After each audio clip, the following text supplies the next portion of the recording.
Hey, what's up? So I finished up that first video that I posted, and I edited it, and I was nervous about putting it up, and so I went ahead and put it up. And obviously I was nervous while I was recording it. Obviously I'm nervous now, but I'm new to all this. And after I watched it, once I put it up, I was just laughing at myself. It was so stiff, and it didn't portray me at all. So I thought, what the heck, I'd just throw up another video. I may as well do it live. Maybe that will catch more of my personality and allow you guys to see who you're dealing with instead of some really stiff guys. So just kind of laughing at myself tonight. And hopefully I'll figure out how to record this and post it to my channel. So, but yeah, I made the channel so we could talk about the Fuji X-T1, which is a mirrorless camera. It's an interesting camera. It's 5 years old, or it's coming on 5 years old. It was a beast when it came out. For the price, the size, everything about it was really nice. I would show it to you since I'm using my webcam today, but it's outside shooting pictures. I'm using the intervalometer and trying to catch some stars in my backyard, which I have very little hope of that happening, but thought, hey, why not try it? I told you guys I would try some really tough tests, so that's what I'm doing. And let's see, I do have, however, my D800, which I told you guys about in the first video. This is what I've been shooting with for years. This thing is a tank. It's a workhorse, but it weighs a lot. And there's my dog walking through. But it weighs a lot. It's very heavy. It's a real pain in the butt. And so for me, I need to limit my weight as much as I possibly can so that I can get more places that I couldn't get otherwise. A little bit of explanation in case that's confusing or whatever, but I happen to be in a wheelchair, so weight is a concern for me. But about 3 years ago, I decided to buy a small point and shoot type camera. But I've always been a DSLR shooter. So the Fujifilm X T1 seemed like a wonderful option to me. I purchased it. It wasn't exactly cheap. It was around $1,000 with the kit lens, which is 55 or an 18 to 55, 2.8 to 4 aperture, so variable aperture. And I really enjoy the pictures that I get out of that camera. It's got a wonderful sensor. It's the X-Trans 1 sensor, the original X-Trans sensor. So the X-T2 has the X-Trans 2 sensor in it, which is definitely a better sensor. And I'm very pleased with the quality that I'm getting out of that sensor as far as the pictures go. It's hard for me to remember to look at the screen here. I'm going to move this over here and move this over here. Like I said, I'm new to all this, so bear with me on some of the setup when I'm doing this stuff. I appreciate your patience here. There, that's much better. Okay, so let's see. I got my information over here, camera over here. Yeah, I know what I'm doing. Almost professional, although I have no idea what this sounds like. I have not been able to monitor my sound at all. I wonder if I can monitor my sound. Maybe I can. Maybe I should figure that out. I'm just using the YouTube built-in app for live streaming. I was trying to use Game Show, but for some reason I wasn't able to connect. I was connecting earlier without any trouble whatsoever, and then as soon as I decided I wanted to say something, They're like, no, no, no, no, we're not going to connect. So, all right, back to the XT1. So yeah, it's got the X-Trans 2 sensor, which is a step up from the XE1, which I enjoyed. So I thought I'd be interested in checking out the improvements there. It's got, like I said, it's got a huge viewfinder. The electronic viewfinder in there is like looking at a glorious big screen TV from right up next to it. Sorry if that audio got crazy, but yeah, like right up next to it. I got to get used to. I have a microphone. I have a camera. I need to pay attention to what's going on, I guess. And I apologize about the mess around here. Just getting everything settled in. So I hope you all understand. So let's see. Let's see. The one thing that Fuji's got going for them that none of the other guys have going for them that gets me excited is that if you look at Sony or you look at Canon or you look at Nikon, sure, Nikon and Canon have built cameras forever, and Minolta, cameras forever.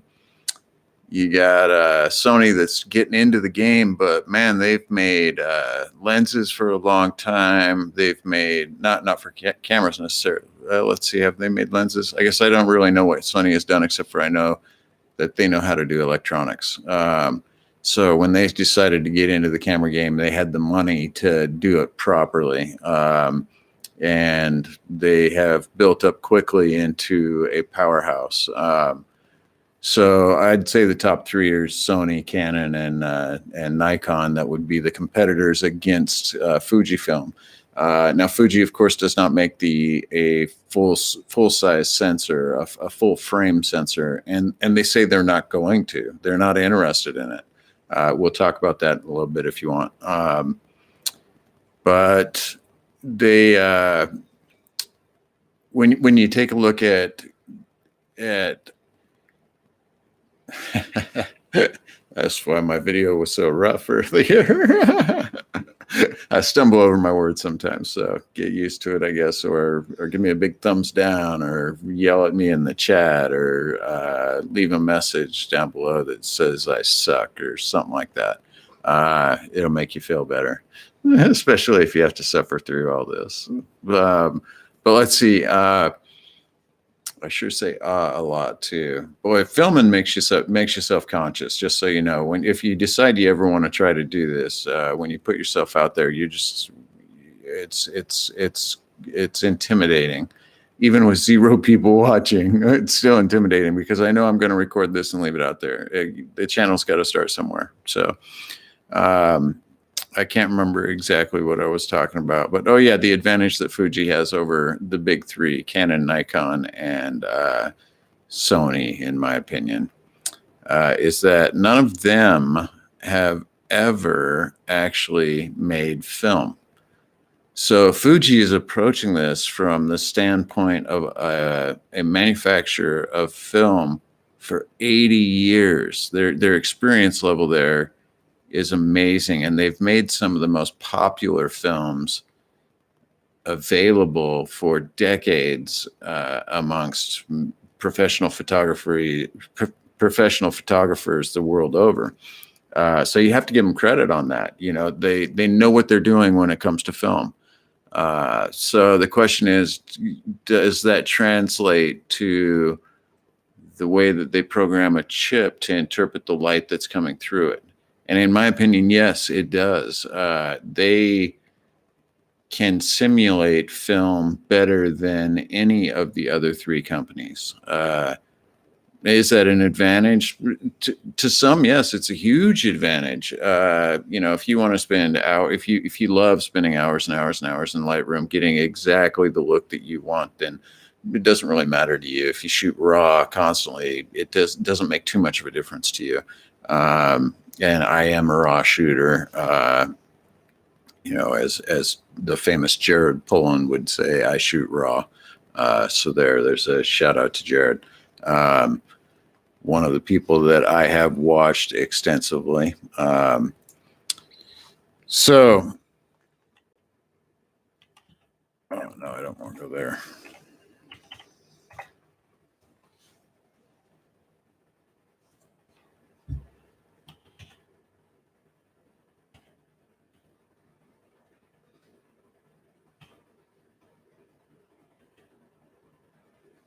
Yeah. So, and somebody else that I would like to mention in this video, because it's the person that turned me on to the Fujifilm line and got me excited about what they were doing.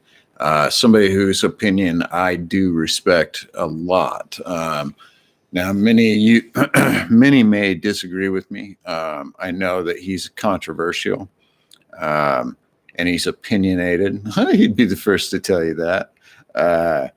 And you know, he's able to review all the new stuff because he can afford to get all that stuff. But like me, he's not trying to sell you anything, and he's not making any money off of manufacturers. And the majority of what he's reviewing, he's actually purchased.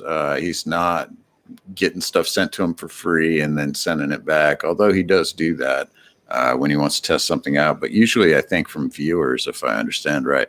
But that's the Theora Apophysis channel, so I would highly recommend looking that up. It's Theora Apophysis. It's an odd name. I hope I'm pronouncing it right, and no offense intended if I'm not there. But I appreciate everything you've done, sir. You have given us lots of cool information, so I appreciate that work. And it inspired me to try to get out there and give some information to other people, because I've been using a lot of your old videos to try to analyze whether or not the camera would work for me today, which is not as effective because there's changes with firmware and things like that. And I kind of want to go over that and let people know that might be interested in buying it, since it is such a bargain on the market. I think Theoria would agree with me that it's a huge bargain to buy a XT1 if you can't afford the XT2 or the XT3. So I am a vapor. Hopefully that's not offensive to anybody, but if it is, look away.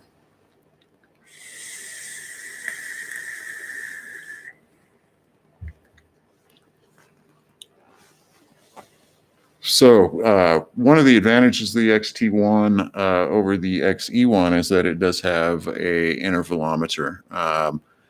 And that's what I'm using right now as I record this. My camera is in my backyard, like I said, shooting hopefully stars. Hopefully. We'll see what comes out.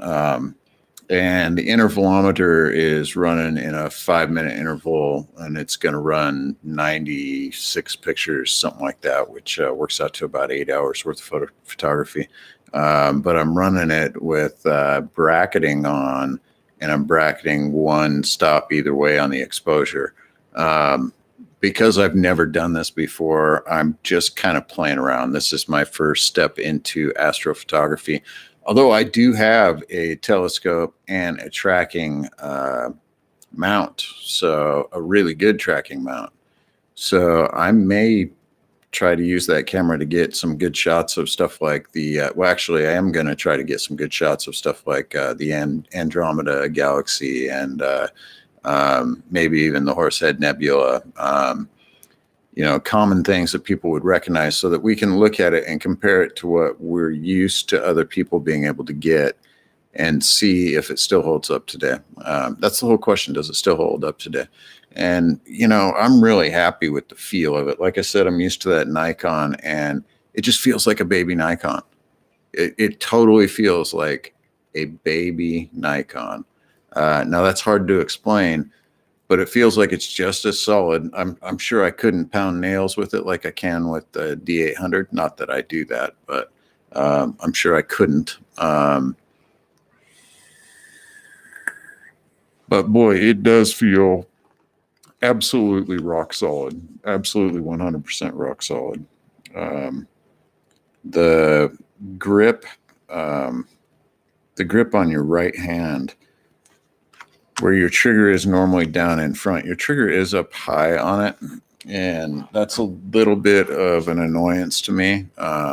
It's more up here, so that's a little less comfortable, because see how my finger is stretched there instead of being down here, kind of where it's natural, almost like pulling a trigger on a pistol.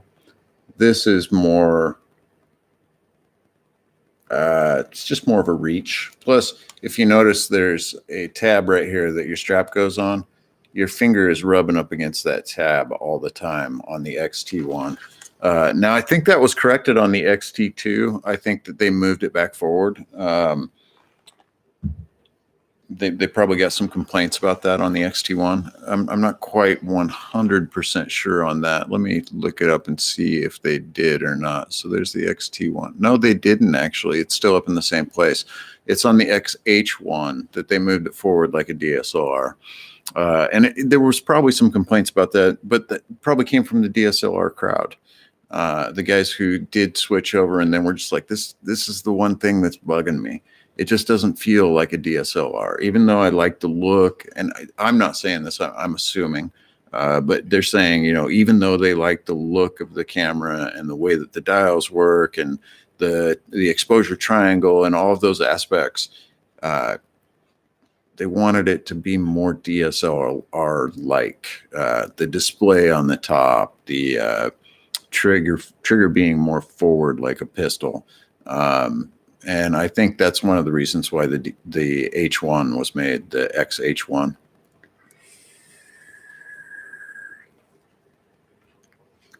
But, you know, to each their own. I think the XT3 is supposed to be a better camera than the XH1 in almost every regard other than possibly video. Although the XT3 is supposed to be amazing for video. I wish I could afford to get one to be able to compare it to the XT1 just to see how much of a leap it is in the focus tracking and just every aspect of the camera. The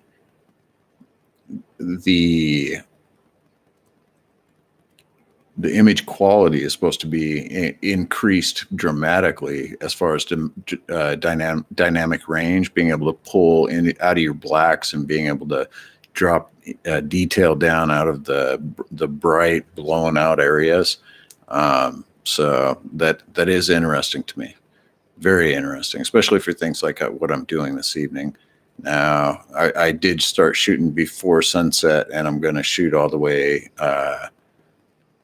Gosh, I don't know. I might stop it here pretty soon, take a look at the pictures, and then start another series later. I'm trying to get all the way until the Big Dipper is right above the tree that I'm shooting at, and it should be up there right around 11 o'clock my time this evening, which is mountain time. It's 7 o'clock now. It's about 3 hours away. I don't know that I need to keep shooting in between now and then, but I might. That's kind of the fun of digital. You can shoot all those images and just go through and take a look at them and see what happened throughout the evening. See if there's some point of interest that really struck you. You know, maybe a meteor or a small meteor shower happened while you were taking your shots. You know, it's always nice to have the crisp dot stars with a meteor shower just shooting through there. I love images like that. I've never taken one myself, and it would be really interesting if that happened. I'd be pretty excited.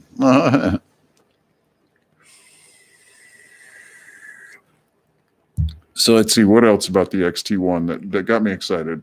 Well, for me, the viewfinder being able to rotate, it only rotates for up and down. It does not rotate around for like vlogging, and it does not rotate to the side for portraiture,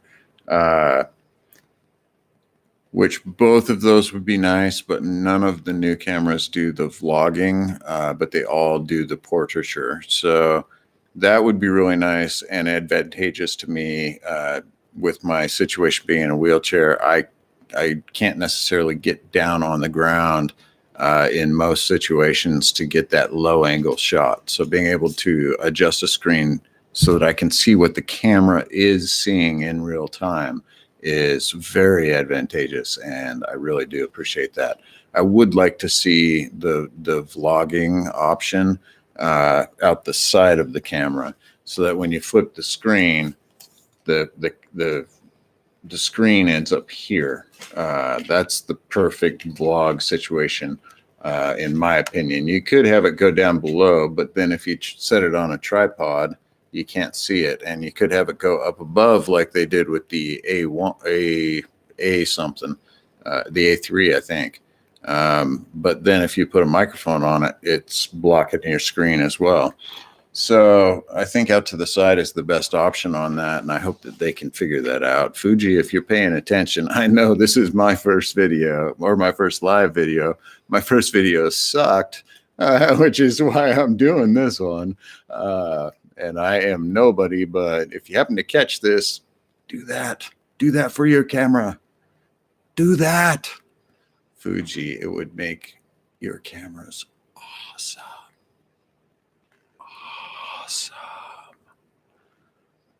Do it, Fuji. So yeah, you know, that's one of the things that they could do, but I do really appreciate that it already does rotate up and down. Thank you for that, Fuji. That was fantastic. I really appreciate it. So the camera body on the XT1 is water resistant, dust resistant, and weather resistant down to -10 degrees Celsius. So that's getting down, gosh, I think slightly below 0 Fahrenheit. I'm testing it out a little bit tonight because it is sitting outside in the elements. It's drizzly, wet, and cold, very cold, at least in my opinion. Yeah, it's below freezing. It's 31 degrees Fahrenheit here right now, so just below 0 Celsius. It's going to stay.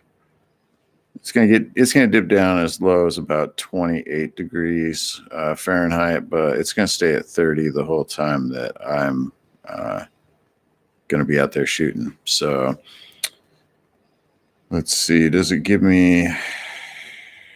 Says it's going to be cloudy today or tomorrow.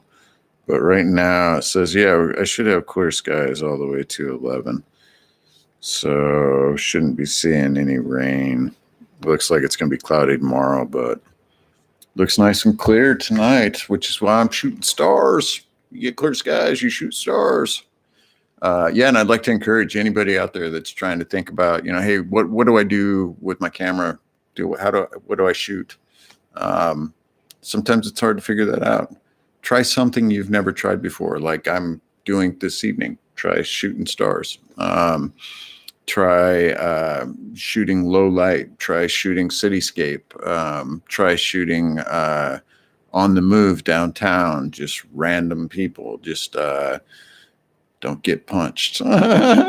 People are touchy, so be careful about where you are. Know your surroundings, and be polite. Of course, be polite. For the most part, I think you'll find that people are cool if you're a people person and you're talkative and you can kind of get that in with somebody. You know, find something in common to talk about. I think you can get people to let you take photographs. Most people don't seem to mind. When they do, snap that photo and send it to the FBI. Never know who you're dealing with. Well, make sure you run afterwards. This is not professional advice. Do not do any of this. Nothing I say on this channel ever is professional advice of any type. I'm not a doctor. I'm not an attorney. I'm not a dentist. I'm not any of those things. So don't take any of my words as, hey, man, this guy knows what he's talking about. I probably don't. That's in most cases, I probably don't.